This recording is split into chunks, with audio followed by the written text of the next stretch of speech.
quem é Jesus. Evangelho de Jesus, conforme Mateus, capítulo número 16. Capítulo 16, a partir do versículo de número 13.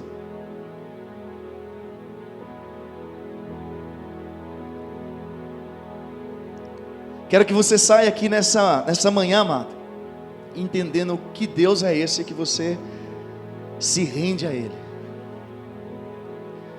Mateus 16, a partir do versículo de número 13, diz assim a palavra de Deus: Indo Jesus para os lados da Cesareia de Filipe, perguntou aos seus discípulos: Quem diz o povo ser o Filho do Homem? E eles responderam: uns dizem João Batista, outros dizem Elias, e outros dizem Jeremias ou algum dos profetas. Mas vós, perguntou Jesus, quem dizeis que eu sou? Respondeu Simão Pedro e disse: Tu és o Cristo, o Filho do Deus vivo. Então Jesus lhe afirmou: Bem-aventurado és, Simão Bar-Jonas, porque não foi carne e sangue que te revelaram, mas meu Pai que está nos céus. Amém. Está me ouvindo bem aí atrás? Amém. Amado, hoje nós falaremos sobre a pessoa Jesus. Nós falaremos sobre Jesus, e eu quero focar muito no versículo de número 15, onde Jesus pergunta: Mas quem vocês dizem que eu sou? Era como se Jesus perguntasse para os discípulos assim: eu sei o que as pessoas estão falando, mas e vocês? Quando perguntam para vocês, quem vocês dizem que eu sou para essa pessoa? Essa semana eu fiz uma enquete lá no Instagram, se você tinha Jesus como um homem, um mestre, um bom homem e mestre, ou se ele era Deus. E a outra pergunta era se você conseguiria com toda honestidade, com toda afirmativa, explicar quem era Jesus. E nós tivemos ali respostas que pessoas não saberiam explicar a Cristo na totalidade. Uns saberiam mais ou menos e outros com certeza saberiam. E alguns responderam que Jesus, que criam em Jesus apenas como um homem e mestre, não como Deus. Nós tivemos esse tipo de resposta. E eu fiz essa enquete justamente para trazer essa mensagem para vocês. Então eu quero focar agora numa mensagem: quem é Jesus? Nós estamos falando aqui, amado, de uma das figuras mais importantes da humanidade, se não a mais importante. Ela é a mais importante figura da humanidade. E nós estamos falando aqui da pergunta mais importante da humanidade também. Essa é a pergunta mais importante que pode existir. Mas ao mesmo lado é a pergunta que recebe respostas mais genéricas possíveis. Quem é Jesus para você? Jesus é Deus. Amém, amém, é Deus. Mas Jesus é um rabino. Jesus é um mestre judeu. São respostas vazias quando falamos isso. E são respostas incompletas e pobres. Sabe por que uma resposta dessa não vai ser capaz de convergir o coração de um camarada que não conhece a Cristo? Se um camarada que não conhece a Cristo, de repente você fala assim: Jesus é Deus, ele vai falar: conforme a sua concepção. Eu não creio na sua Bíblia. O que poderemos falar para ele? Amado, eu quero que você entenda, nós estamos falando da pergunta mais importante: quem é Jesus? E a resposta dessa pergunta é fundamental que todo cristão saiba. É fundamental que nós, como os cristãos, seguidores de Cristo, saibamos responder quem é Jesus. Porque dessa resposta, amado, ela depende toda a nossa vida e a nossa forma de viver. Dependendo de quem é Jesus para você, você vive uma outra vida. E dessa resposta depende inclusive onde você vai passar a vida eterna, sendo no céu ou sendo no inferno. Essa resposta, ela é importante, porque ela vai ditar tudo isso. Dependendo de quem você achar que Jesus é, vai determinar onde você vai passar a eternidade. Você está aqui comigo, amado? Eu quero que você vá embora, ou que você apague o fogo que estava aqui, não, amado. Essa mensagem, ela é muitíssimo importante para nós. E ela não é importante agora não, ela sempre foi importante. E vai ser até o dia que Jesus aparecer aqui e buscar a igreja. Então por isso que eu estou falando disso. Sabe por quê, amado? É importante a gente entender quem é Jesus. Porque existem centenas de religiões e seitas que apoiam sobre o nome e a pessoa de Jesus. Se você for na Umbanda, vai ter Jesus. Se você for no Espiritismo, vai ter Jesus. Se você for no Testemunho de Jeová, uma seita, vai ter Jesus. Então todas essas seitas, os mormons vão ter Jesus. Então qual a diferença disso? Eles também estão falando de Jesus, mas existem concepções diferentes de Jesus. Por isso é importante que nós saibamos quem é Jesus. O nome Jesus, ele só importa ligado à pessoa de Jesus que esteve aqui na terra. Se a gente separar a pessoa de Jesus que aqui esteve, não vale de nada esse nome, amado.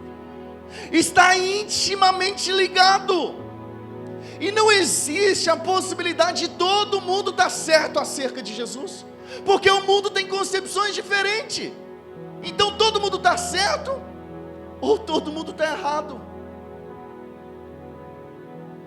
Você entende que quando eu pergunto sobre Jesus, existem várias concepções.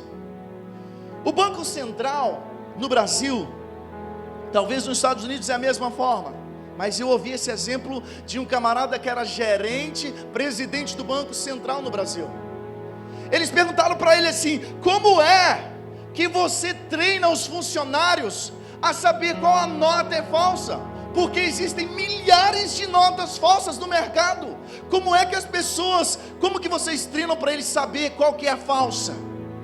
Aí ele falou assim: na verdade não existe um treinamento para a gente descobrir o que é falso, porque todos os dias são colocados moedas em circulação. Não tem como eu mostrar para eles o que é falso, mas eu posso ensinar a eles qual é a verdadeira nota.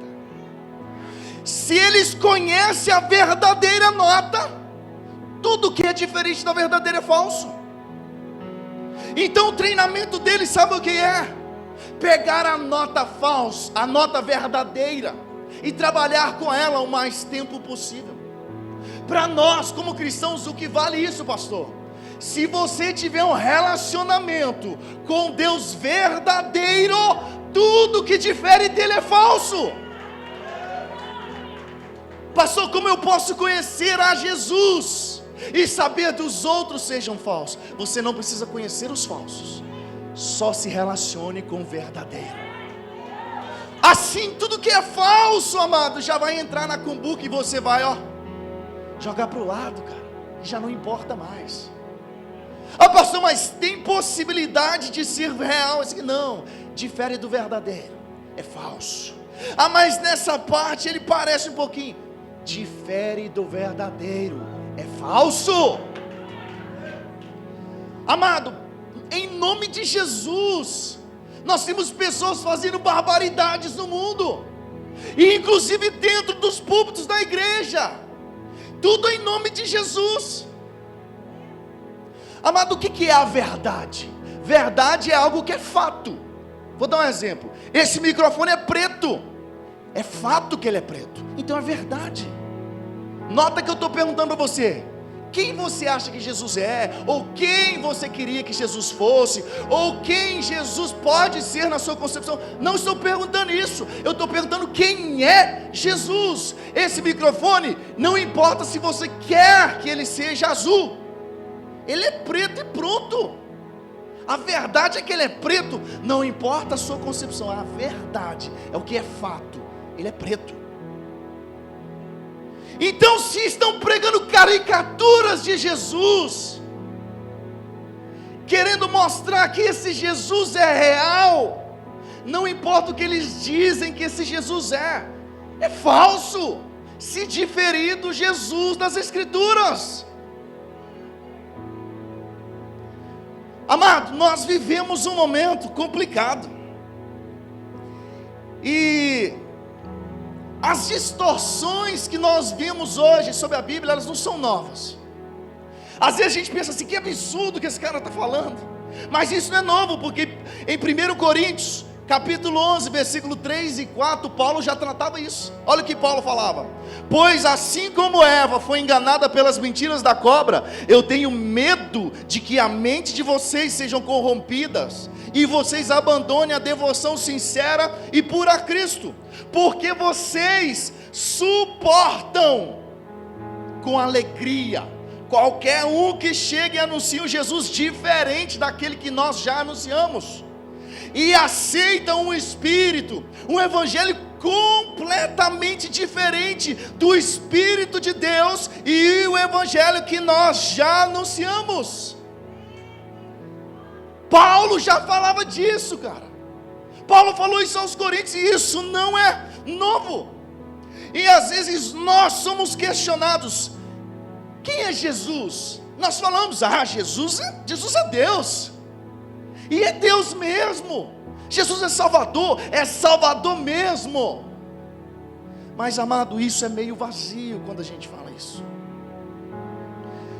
Cara, imagina, Jesus, Deus, autor, consumador da nossa fé, Ele é o escritor, Ele é o autor que escreve a história. De repente, Ele entra na história. O autor que está escrevendo, de repente ele passa a ser um personagem na história. Ele entra dentro da história. Esse é Jesus. Ele é autor. E isso, amado, é loucura para o mundo, cara. Eu vou ler uma passagem aqui até um pouquinho grande.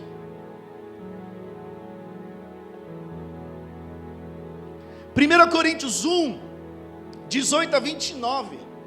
Olha o que diz: certamente a palavra da cruz é loucura para os que se perdem, mas para nós que somos salvos é poder de Deus.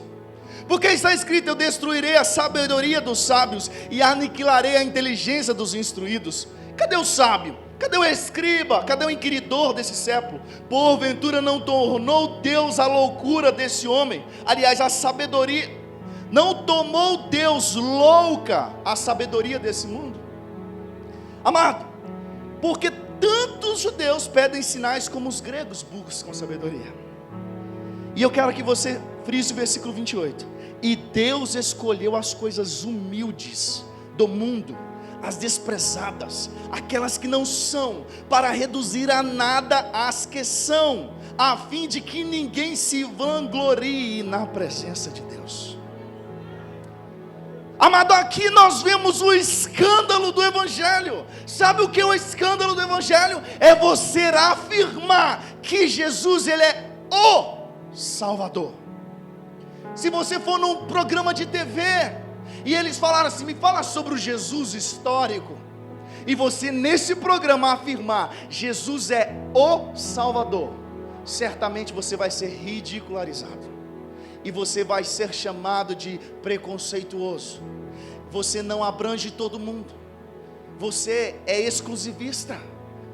Mas se você mudar, Jesus é o Salvador, para um Salvador, você vai ser aplaudido.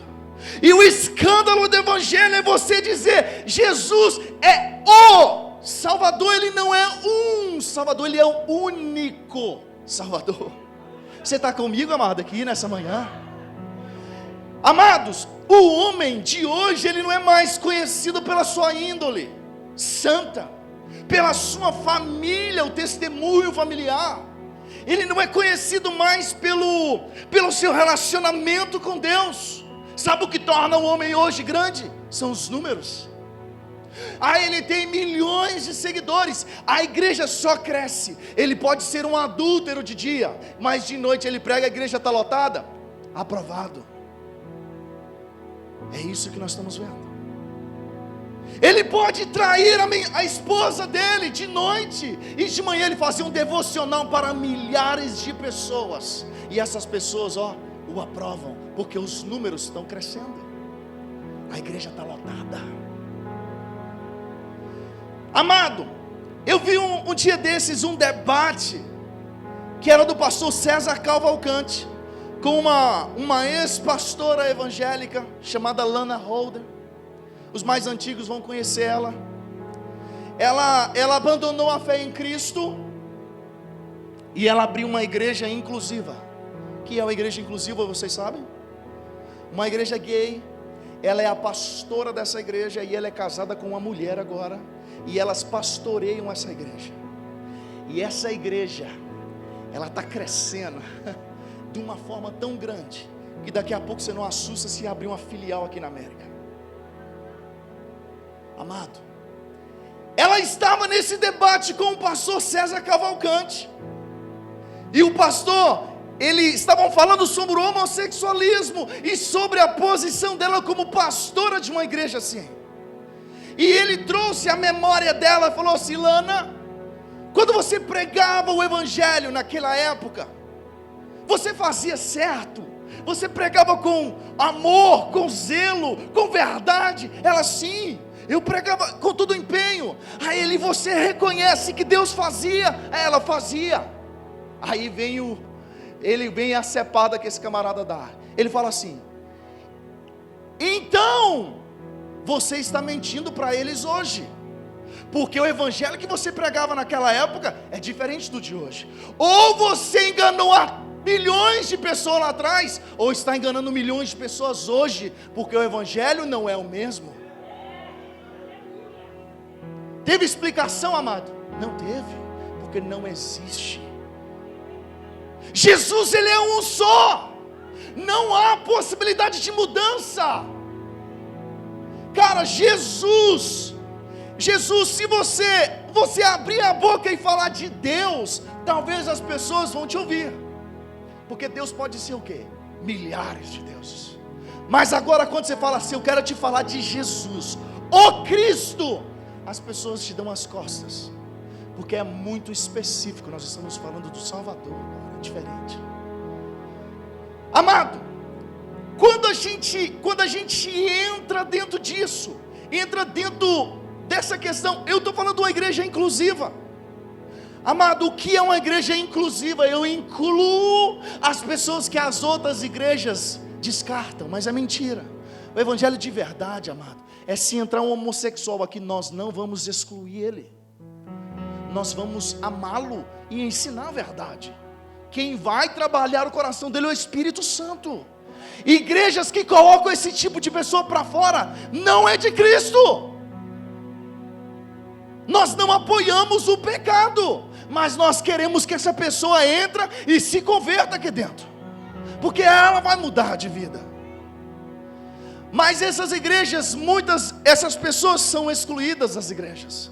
A igreja inclusiva veio para incluir essa pessoa. Eu incluo você na nossa igreja. Amado, do que adianta eu incluir a pessoa aqui na terra, se o céu é exclusivo? Você ser incluído no hall de membro da Ramp Church não te garante lugar ao céu. Você está aqui comigo, amado? O que adianta uma igreja inclusiva se o céu, ele é exclusivo? Não adianta, cara. Eu posso colocar todo mundo para dentro, vem todo mundo do jeito que está, não precisa mudar. Nós incluímos vocês na nossa comunidade. Chegar no céu, amado, precisa existir alguém que vai chegar diante de Deus, porque o evangelho fala disso. Senhor, mas em teu nome nós fizemos. Não, bacana, em meu nome você incluiu, mas é eu que incluo. Eu sou exclusivo, não há salvação fora de mim. Você incluiu pecadores, mas não tratou o pecado deles. Nós incluímos pecadores na rap, mas nós queremos tratar o pecado. Por Jesus, é Cristo, é o Espírito Santo quem convence você. Nós falamos disso aqui outro dia na teologia, sobre o arrependimento. Se uma pessoa ela entra aqui, amado, Atos 11:18 diz assim, que até aos gentios concedeu Deus o arrependimento para a vida. Sabe o que está falando do arrependimento? De mudança, 3 mudanças: metanoia, metamorfose e palegnésia. São mudança de cabeça, mudança exterior e mudança interior. Sabe o que é isso? O arrependimento é um processo. Quando você, o camarada, o pecador, todos nós somos, mas aquele que está em uma vida de pecado, ele entra aqui, ele tem um encontro com Cristo, a mente dele muda naquela hora. Eu vou dar um exemplo para ficar mais claro. Na igreja que nós fazíamos parte no Brasil, um homossexual se converteu lá, só que ele tinha prótese, ele tinha os seios muito grande, ele tinha prótese na bunda muito grande, e ele tinha as unhas, ele era um homossexual que ele tinha aparência de mulher, só tinha roupas de mulher, e ele se converteu dentro da igreja. Naquela hora a mente dele mudou. Essa mudança é na hora, metamorfose, mudança de mente, e a cabeça dele mudou. Porém, o guarda-roupa não vai mudar, ele vai acordar com o seio e com a prótese que ele tem, e com as mesmas roupas que ele sempre usou, que eram todas de mulher, mas a cabeça mudou, e agora começa o processo. Ele começa a não sentir bem com a sua aparência, porque a mente já foi mudada. Aí ele começa agora, isso não dá certo. Aí ele já começa a se envergonhar na condição que ele está. Não estou falando desse homossexual, do pecador em geral. Ele começa a se envergonhar na forma que ele se veste, da forma que ele age. E ele começa agora, e esse homossexual sabe o que ele fazia? Ele fazia de tudo para esconder os seios. Começou a ganhar a roupa dos irmãos, mudou a roupa, mas ele chegava, era impossível não ver, era uma prótese muito grande. Aí depois, a limpeza, a mudança vem interior, você começa a falar diferente, você que xingava, amaldiçoava, você não faz isso mais, porque o processo, a sua mente mudou, a sua aparência mudou, e o interior começa a mudar. Você agora não amaldiçoa, você abençoa. Isso é um arrependimento, é um processo. Até que a igreja teve condição, fez uma vaquinha e pagou para ele uma cirurgia, ele removeu as próteses. Hoje ele é um pai de família, casado, tem filhos. Isso é para a honra de Deus, amado. Mas é isso que Deus faz, é isso que é o processo que Deus faz. Amado, quando eu falo assim de Jesus, em Marcos, capítulo 2, do versículo 1 ao 12, vai falar do enfermo ali, o paralítico de Cafarnaum. E Jesus, no versículo 5, ele diz assim, vendo-lhes a fé, disse Jesus ao paralítico: filho, os teus pecados estão perdoados. E esse camarada foi curado. Aí os escribas que estavam ali, eles pensaram assim: quem é esse que perdoa pecados? É só Deus quem pode perdoar pecados. E aqui inclusive é algo que nós entendemos, que o próprio Jesus, ele está trazendo para ele a divindade, porque ele também perdoa pecados. Aí você pode pegar um camarada no meio da rua e falar dessa passagem para ele, ele vai falar assim: amigo, eu também perdoo pecados. Se a pessoa me ofender, eu falo: não, você está perdoado. Isso não me dá o selo de ser Deus. Aí agora dá um nó na nossa cabeça. Mas eu só posso perdoar a pessoa que me ofendeu. Se a ofensa for com meu irmão, eu não posso fazer mais nada. E aqui, esse paralítico, ele nunca tinha visto o homem Jesus, ou seja, ele não tinha ofendido a Jesus, ele não tinha feito nada com Jesus. A ofensa dele era contra Deus. E por que era contra Deus? Porque Jesus, ele fala assim, perdoado estão os seus pecados. E ele foi curado. Amado, se o pecado é contra mim, eu posso perdoar a pessoa, eu te perdoo, eu posso receber um perdão. Mas agora, se o pecado é contra Deus, é só Ele quem perdoa. Aí Jesus fala assim: perdoado estão os seus pecados. E ele foi curado. E aqui deu um nó na cabeça dos escribas, porque eles criam que existia duas formas de uma pessoa ser curada. Se um enfermo estava ali, ou ele tinha pecado, ou ele tinha um pecado e ele era enfermo pelo pecado. E para ele ser curado, ou ele deveria ter os seus pecados perdoados, ou o próprio Deus falar com ele assim: levanta e anda. Só tinha essas duas opções. Perdoar pecado contra Deus era só Deus que perdoava, e para ele levantar e ser curado era só Deus que podia fazer isso. Aí Jesus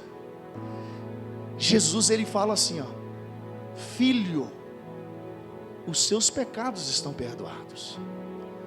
Aí os escribas, eles pensam assim: quem é esse que pode perdoar pecados? Aí a Bíblia fala assim, que Jesus, sabendo o que eles pensaram, Jesus falou assim: o que é melhor? Eu dizer que os seus pecados estão perdoados, ou levanta e anda? Ou seja, as duas opções que tinham para provar que eu era Deus: ou perdoa o pecado, ou simplesmente manda levantar. O que vocês preferem? E a Bíblia fala que eles arrazoavam a respeito, eles só pensavam. E Jesus, sabendo o que eles pensavam, mandou isso no colo deles: ou eu mando ele levantar, ou perdoa os pecados, porque os dois vai fazer ele levantar da enfermidade. O que você prefere? Esse é Jesus, amado. E Isaías 43, 25 vai dizer que só Deus tem poder de perdoar pecados. Vai falar assim, ó: eu mesmo sou o que apago as tuas transgressões por amor de mim, e dos teus pecados eu não me lembro mais. Amado, na maioria dos julgamentos que nós vemos lá em casa, eu sou até suspeito de falar, Lília e eu, a gente gosta muito de investigação, Discovery, e a gente está vendo coisa de julgamento, e pessoas sendo julgadas a todo momento. Mas na maioria dos julgamentos, o acusado, ele é julgado por aquilo que ele fez, o quê? Aquilo que ele cometeu. É por um crime que ele cometeu, ele é julgado. Mas o julgamento de Jesus foi diferente. Jesus, ele foi julgado por quem ele diz ser. Ele não foi julgado pelo que ele fez, é por quem ele dizia ser. João 10, 33, olha o que está escrito: responderam-lhe os judeus: não é por obra boa que te apedrejamos, e sim por causa das blasfêmias, pois sendo tu homem, tu fazes deuses a ti mesmo. Você se faz de Deus. Mateus 27, 42, 43. Salvou os, eles estão falando com Jesus na cruz. Salvou os outros, agora salva a si mesmo. Se você é rei de Israel, desça dessa cruz e vamos crer em você. Você confiou em Deus, pois que Ele vem agora te livrar de fato, se Ele te quer bem, porque você disse: sou filho de Deus. Então Jesus, ele foi julgado por quem ele dizia ser, não pelo que ele tinha feito. Você está aqui comigo? Está entendendo isso? Jesus não foi julgado pelo que ele fazia. E se você, amado, você fizer uma pesquisa no Google agora, Jesus, não faça agora, faça depois, você vai achar, sabe quantos resultados? 1.150.000.000 de resultados. Digita Jesus e põe para pesquisar no Google. No meio desse 1 bilhão, amado, o que podemos aceitar e acreditar como realidade? Temos 1 bilhão de opções de Jesus. Amado, eu quero agora entrar em um assunto que seria o central. Volta o tema aqui, por favor, e pode deixar ele até o final.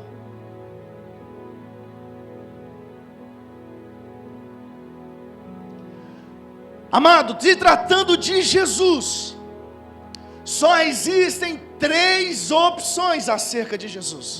Só 3 opções. E você talvez vai procurar mais, mas não existem outras opções acerca de Jesus. Quem é Jesus? As 3 opções sobre Jesus, eu vou explanar as 3 aqui agora. Eu perguntei a um amigo um dia. Ele falou assim nós estávamos falando sobre a Bíblia. E eu perguntei para ele assim: você crê que a Bíblia é a palavra de Deus? Ele falou assim: não, eu creio que ela tem a palavra de Deus. Eu falei: você crê que Jesus é Deus? Ou que Jesus ele foi apenas um homem, um bom homem? Aí ele: eu creio que Jesus foi um bom homem, mas apenas um homem, um mestre, um rabino, um homem exemplar a ser seguido. Eu vou te mostrar que essa opção ela não existe. Jesus não pode ter sido um bom homem, sendo somente homem. Ele não pode ter sido um bom homem, um exemplo, se ele foi apenas homem. Eu vou te mostrar biblicamente. Jesus, a primeira opção dele é que ele pode ser um mentiroso. Ou ele era um mentiroso, ou um lunático, um louco, ou ele era Deus. E eu vou falar a primeira opção. Jesus, ele era um mentiroso. Se a gente fazer aqui Jesus como mentiroso, nós vamos trazer assim que Jesus, em hipótese nenhuma, ele pode ser um bom homem. Sabe por quê? Porque ele contou mentira para todo mundo, porque ele disse que era Deus. Se ele disse que era Deus, influenciou milhares de pessoas, e até hoje, há pessoas a seguirem a ele, e ele não era de fato Deus, ele é um mentiroso, e ele não pode de fato nenhum, de jeito nenhum ser seguido, porque ele fez pessoas morrerem, ensinando que ele era Deus. E se Jesus, ele não era Deus, ele é um mentiroso que não pode ser um homem bom. Como que um homem bom, ele faz milhares morrerem por ele, falando que ele é Deus, sendo que na verdade ele sabe que não é? Esse homem não pode ser bom. E ele ainda é um tolo, porque ele morreu na mentira dele, dizendo que era Deus. No final ele podia ter falado assim: mentira, pegadinha do malandro, eu não sou Deus não. E ele seria livre da cruz. Então, quando nós vamos analisar, Jesus, ele era um mentiroso. Aí essas pessoas, eles vão pensar assim: eu não vejo esse, não é mentiroso, não, Jesus não é mentiroso. Ele não é mentiroso, ele é um bom homem. Ele é um exemplo a ser seguido. Onde, amado, onde nós vemos indícios de Jesus, nós vemos vidas transformadas. Onde nós vemos restos, fagulhas de Jesus, nós vemos famílias transformadas, restauradas, sociedades mudadas, onde tem fagulha de Jesus. Então Jesus não pode ter sido um mentiroso. Olha o que um camarada, ele é psicólogo e ele é teólogo, ele fala acerca de Jesus. Como, em nome da lógica, do bom senso e da experiência, poderia um impostor, ou seja, um homem enganador, egoísta, depravado, ter inventado e mantido consistentemente do começo ao fim o caráter mais puro e mais nobre conhecido dessa história, com o mais perfeito ar de verdade e realidade? Como poderia ter ele concebido e desempenhado um plano que beneficiasse sem paralelos, magnitude moral, sublimidade? Ele sacrificou a sua vida por isso, em face dos mais fortes preconceitos do seu povo e da sua época. Como esse homem, ele pode ter um mentiroso? Jesus de fato não é um mentiroso, amado. A primeira opção está fora. Jesus não é um mentiroso. Nós vamos agora entrar na segunda opção. Jesus seria um lunático, um louco, doido?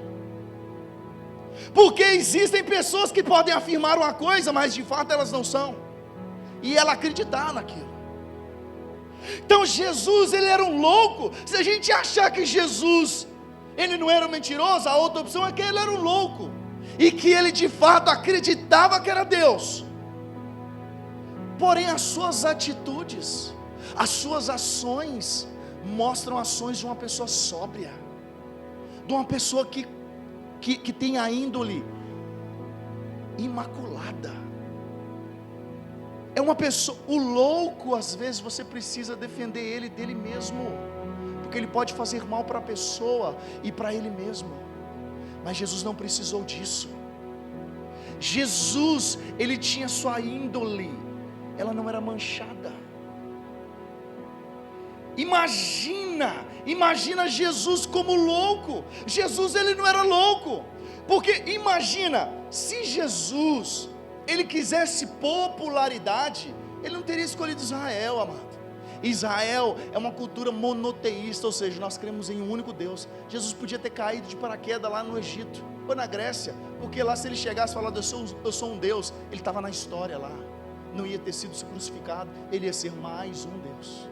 Mas ele caiu em Israel, numa cultura monoteísta, que acredita em um único Deus, e ele disse lá dentro, eu sou Deus, eu sou o caminho, a verdade e a vida.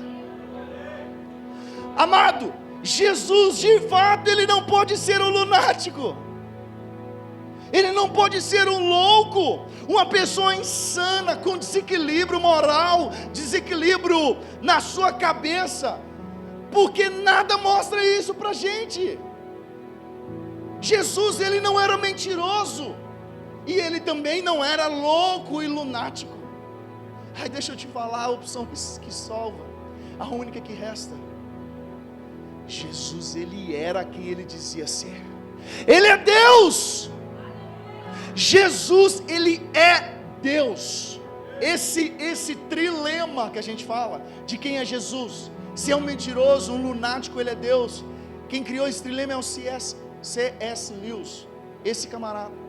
E ele finaliza esse trilema, olha como ele fala: você pode tomar Jesus como louco, você pode cuspir nele, matar ele como mentiroso, como um demônio, ou pode cair aos seus pés e chamá-lo de Senhor e Deus. Ou pode cair aos seus pés e chamá-lo de Senhor e Deus. Amado, não existe outra opção para Jesus.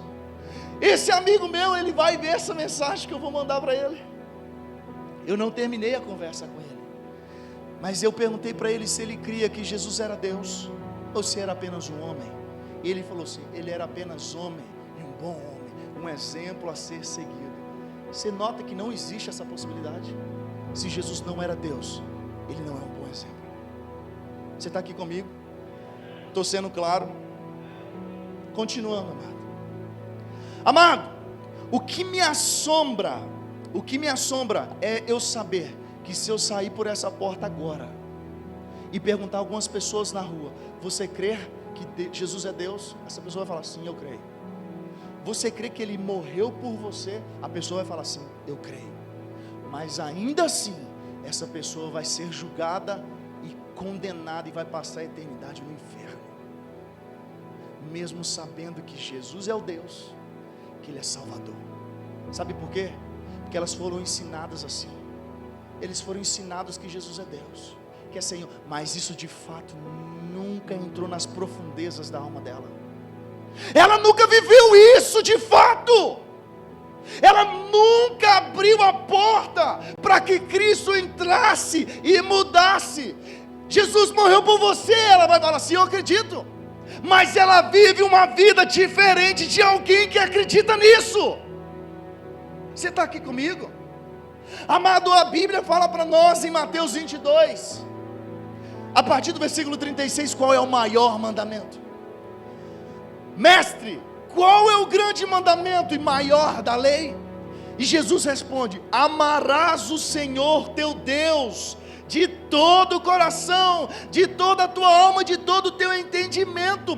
Esse é o maior mandamento. Mas você, assim como eu, talvez você pense que nem um segundo de nossas vidas nós cumprimos esse mandamento, amado. Amar Deus acima de todas as coisas, como o maior e mais importante mandamento. Isso é forte, cara. Eu esperava o silêncio nessa hora mesmo, porque essa hora é a hora que a gente medita e fala assim: será que eu amo Jesus a ponto de viver tudo que Ele me propõe a viver?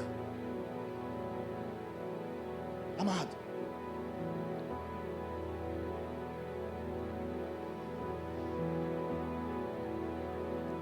nós somos cheios de nós mesmos, cara. Nós somos egoístas, pensamos em nós, falamos de um Deus, ensinamos um Deus, pregamos um Deus que nem de longe nós nos parecemos com esse Deus. Eu não estou falando isso, todo momento é assim. Eu estou falando que em algum momento nós precisamos parecer com esse Deus.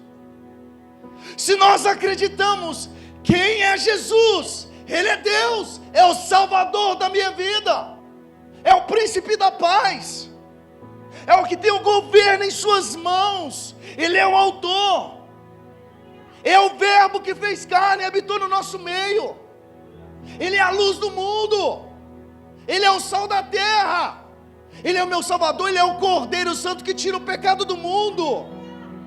Ele é aquele que sem Ele nada do que foi feito se teria sido feito sem Ele. Ele é aquele que amou o mundo de tal maneira que deu o seu Filho, para que todo aquele que nele crê não pereça, mas tenha vida eterna. Ele é o autor e consumador da nossa fé. Ele é quem me dá a possibilidade de acordar os meus dias e viver inclusive dias maus. Ele é quem me dá esse presente. E nós às vezes não conseguimos representá-lo. Sabe por quê, amado? Eu vou jogar no seu colo agora um dos maiores problemas da Bíblia. Não problema, dilema. Coisas difíceis de responder. Você está preparado para ouvir? Fala assim: eu estou preparado para ouvir a palavra. Amado, sabe um dos maiores problemas que nós como cristãos vamos encontrar na Bíblia? Salmos 7:11 diz assim: Deus é justo juiz. A Bíblia fala que Deus ele é justo. Se Deus é justo, você há de convir comigo que você nem eu podemos ser salvos, cara. Sabe por quê? Porque se Jesus nos salvasse, Ele é justo, Ele é um juiz justo, Ele agiria como um juiz corrupto, porque Ele não daria para nós o que nós merecemos. A Bíblia fala que Deus ele é um Deus justo, e se Ele é justo, Ele não pode nos salvar, porque Ele não pode contemplar o mal. E nós, Romanos vai falar que nós nos apressamos para fazer o mal, nos apressamos para derramar sangue, nos apressamos para falar mal do nosso irmão. Se Deus ele é justo, e Ele não pode nos salvar. Não quero que você fique com medo, saia correndo todo mundo agora.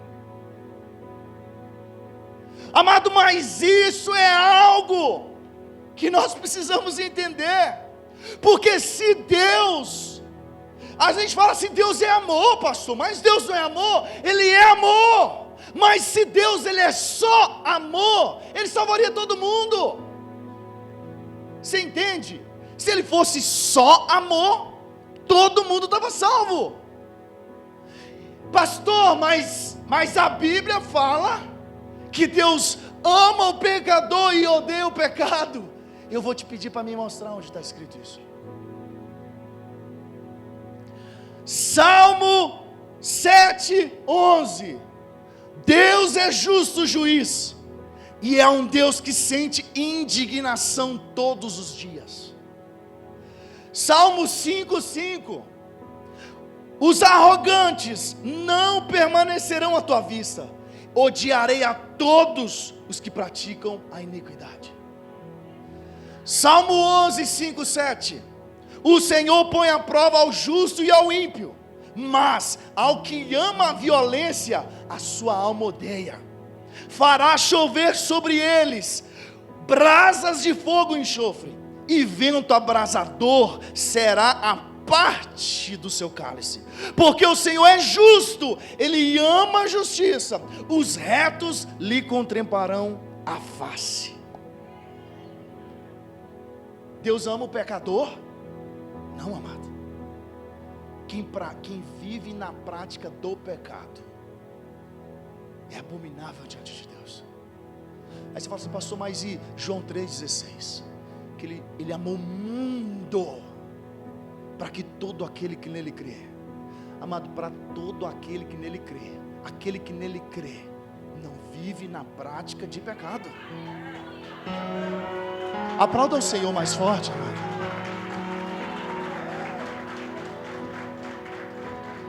Pastor, então como poderíamos ser salvos se Deus ele é justo juiz e nós somos indesculpáveis? A resposta disso é Jesus.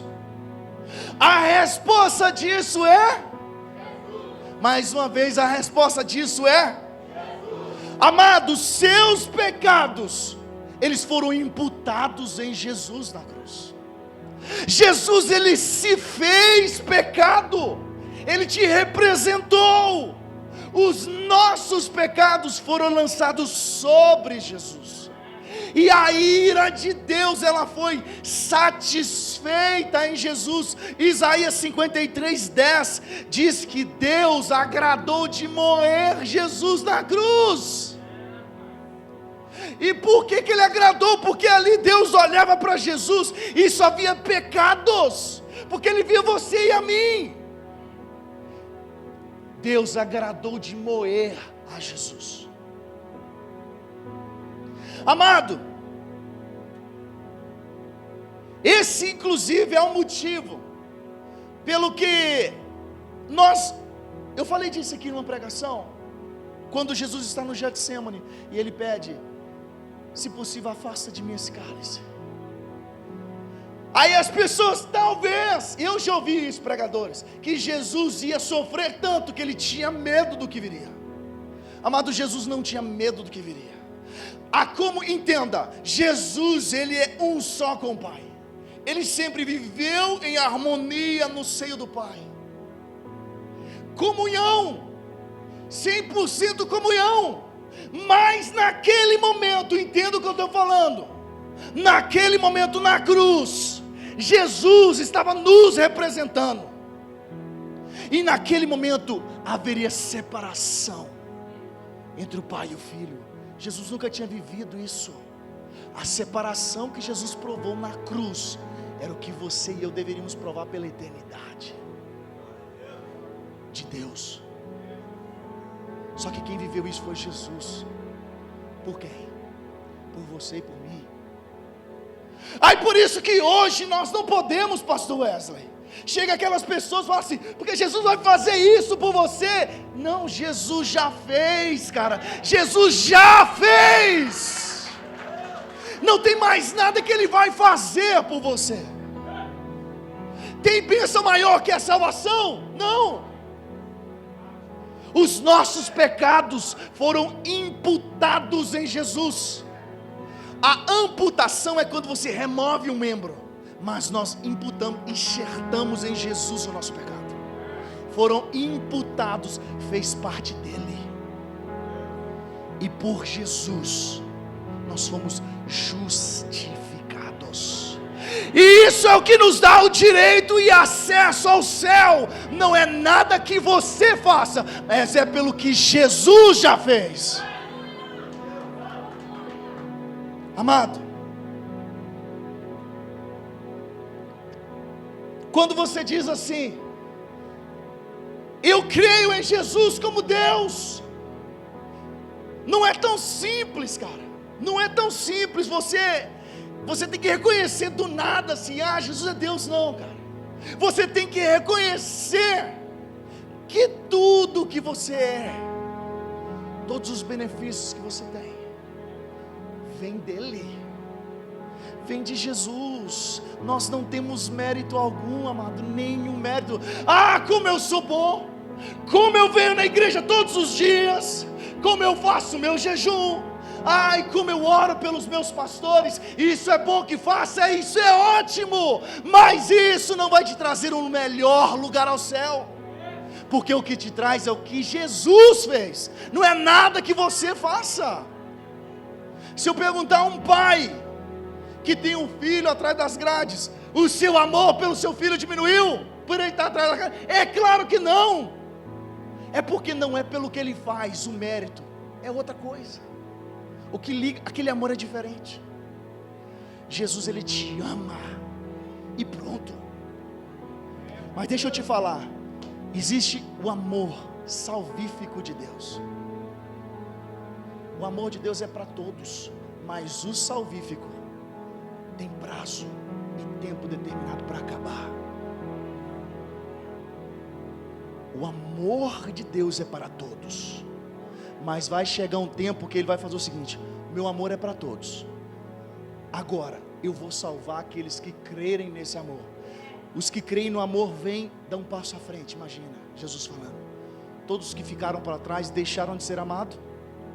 Não, mas não escolheram esse amor. Então tem prazo de validade, cara. Quem é Jesus? Ele é Deus, sim. Ele é Salvador, é sim. É o autor da vida. Mas não é só isso. Ele é o autor que soltou o lápis e entrou dentro da história para salvar você, para mudar a sua história.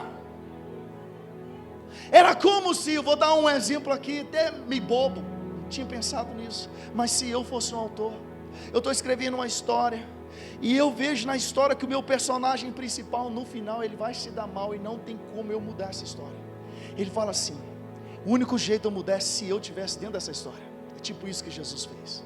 Aí Jesus, ele entra, cara, ele entra dentro da história, cara, ele sai do trono, amado, sai do lugar da eternidade, sai no lugar de glória, onde tinha anjos adorando ele 24 horas, não tinha nem hora, porque é eternidade lá.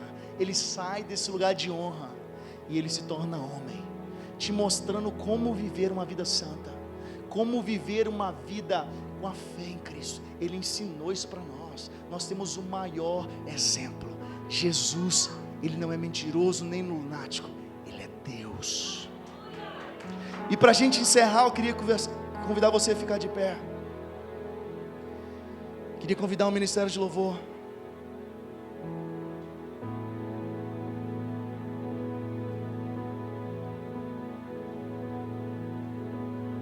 Eu quero terminar com a ilustração. Eu ouvi o Paul Walsh falando dessa ilustração.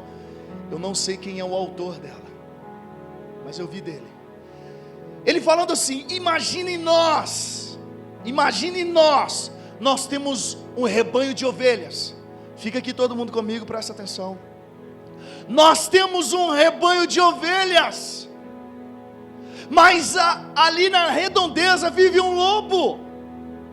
Tem um lobo de olho nas nossas ovelhas. Mas eu não quero simplesmente matar esse lobo, porque nós temos um problemão, porque nós temos ovelha e um lobo, e o lobo ele devora as ovelhas. Você está aqui comigo? Imagina, a primeira opção, eu podia simplesmente pegar uma arma e matar o lobo, resolvia o meu problema e o problema das ovelhas, porque o lobo está morto. Mas nós não resolvemos o problema do lobo, porque ele foi morto. A outra opção é: eu posso pegar esse lobo e colocar ele dentro de uma jaula, ele vai ficar preso. Eu vou resolver o meu problema e o problema das ovelhas, mas eu não resolvi o problema do lobo. Sabe por quê? Porque dentro da jaula ele vai estar andando para um lado, para o outro, furioso, esperando o momento dele sair para ele atacar as ovelhas novamente. Amado, às vezes, vou dar um exemplo de igreja. Nós temos alguém que está fora da igreja, entra, sai, entra, sai, entra, sai. A gente vai lá fora e conversa com essa pessoa: cara, você precisa mudar de vida, você precisa se render aos pés do Senhor. E ele fala assim: pastor, mas eu não aguento viver sem isso, eu não aguento viver sem aquilo, eu não aguento viver disso, a minha carne clama para isso. Aí você, na conversa, você convence esse cara a vir para dentro da igreja. Na verdade, nós como igreja, nós nos alegramos, uma alma voltou, mas na verdade, é um lobo que entrou para perto das ovelhas de novo, porque esse lobo não teve mudança. Sabe o que o Evangelho faz? Sabe o que Jesus faz? Ele pega esse lobo e transforma ele em ovelha, aí resolve o problema dele também. Esse lobo, ele é transformado em uma ovelha, aí você resolve o problema dele. Isso é Cristo. A religião vai colocar o lobo dentro da grade, mas ele vai ficar na grade achando o momento para sair, para comer as ovelhas de novo. A religião vai matar esse lobo, mas não vai salvar esse lobo.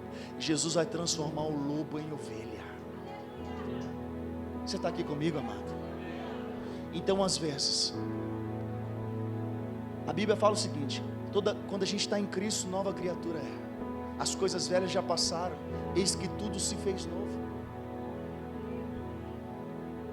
O Evangelho de Jesus, ele transforma lobo em ovelha. Eu vou citar um exemplo aqui até do Pedro. Pedro me permite usar um exemplo. Mas quando a gente falou aqui na aula de teologia sobre o arrependimento, ele falou assim: pastor, eu vivi isso, porque a minha mente mudou, depois a minha forma de vestir mudou, e depois a minha forma de falar mudou. Me permita, Pedro, eu te citar como um lobo agora. O Pedro era um lobo que virou ovelha. Ele foi mudado de dentro para fora. E é isso que o Evangelho de Jesus, ele faz com a gente. Amados, se perguntarem para você quem é Jesus, você tem inúmeras coisas para falar, além de Jesus é Deus. Fale o que Jesus fez na sua vida, na sua casa, na sua igreja, na sua comunidade. Como Jesus mudou a história. Cara, imagina um cara que antes dele, depois dele, os anos foram contados diferente. Que cara é esse? O tempo é dividido em antes e depois de Cristo. O cara mudou o tempo. Amado, Jesus era homem, mas era Deus. Quando a gente fala nos evangelhos que Jesus estava dentro do barco, e o barco estava passando uma tempestade, Jesus estava fazendo o que dentro do barco? Estava o quê? Ele estava dormindo. Quem dorme é Deus dorme? Não, era o homem. Jesus estava dormindo. Só que na hora que a tempestade fica difícil, o Deus levanta, fala assim: mar, aquieta-te, vento acalma. O homem faria isso? Não! A natureza divina levantou e fala assim: mar, aquieta-te, vento cessa, e tudo acalmou, amado. Esse aí é o Deus, esse é Jesus Cristo, a quem você serve. Aplauda ao Senhor, amado, nessa manhã.